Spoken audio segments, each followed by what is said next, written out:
Dəmirçiyan İdman Konsert kompleksində keçirilən mərasimdə Ser Sarkisyan çoxsaylı xarici qonaqlar və deputatlar qarşısında ölkə konstitusiyası və İncil üzərinə əl basıb. O, növbəti 5 il müddətində konstitusiyanın bütün müddialarını yerinə yetirməyə söz verib.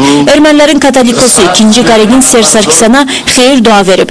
Qeyd edək ki, and içmə mərasiminə 2000-ə yaxın adam dəvət edilib. Onların arasında Kollektiv Təhlükəsizlik Müqaviləsi Təşkilatının baş katibi Nikolay Bartyuja, İranın Xarici İşlər Naziri Əli Əkbər Salihi, Rusiyanın baş nazirinin müavini Sergey Ivanov və digər rəsmilər olub. Ermənistan parlamentində təmsil olunan müxalifət partiyaları, İRS, Azad Demokratlar, Daşnaksun partiyalar və Erməni Milli Konqresinin nümayəndələri and içmə mərasimində iştirak etməkdən imtina ediblər. Onlar bu qərarı prezident seçkilərinin nəticələrinin saxtalaşdırılması ilə izah ediblər. Eyni səbəblə Ermənistanın ilk prezidenti Levon Ter-Petrosyan da mərasimdə iştirak etməyib.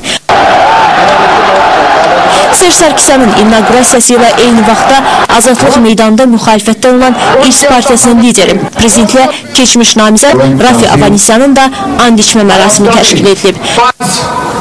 Miting iştirakçılarına hakimiyyətin qayıdışının simvolu kimi konstitusiya kitabı paylanılıb. Müxalifət lideri bildirib ki, bu meydanda yalan, saxta and içmələr yoxdur.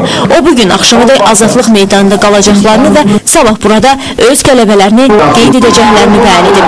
Avanisyan Ser Sarkisyanı Müdafiə naziri Sergey Ohanyanı ya hakimiyyətdən getməyə, ya da onu gəlib həbs etməyə səsləyib. Müxalifət lideri Ser Sarkisyanı və 2. Qaregini xalq qarşısında üzr istəməyə çağırıb. Bugün səhər saatlarında tələbələr də İrəvan Dövlət Universitetinin qarşısında Sarkisyanın inaugurasiyasına etiraz olaraq aksiya keçiriblər. Daha sonra etirazçılar Mühəndis Universitetinin qarşısına doğru irəliləyiblər.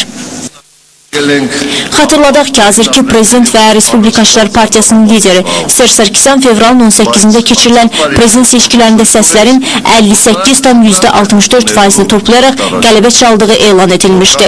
MSK-nın rəsmi məlumatına görə seçkilərdə 36,74% səs toplayan Müxalifət Partiyasının lideri Rafi Avanisyan isə Sarkisyanın deyil, özünün qalib olduğunu bəyan edir.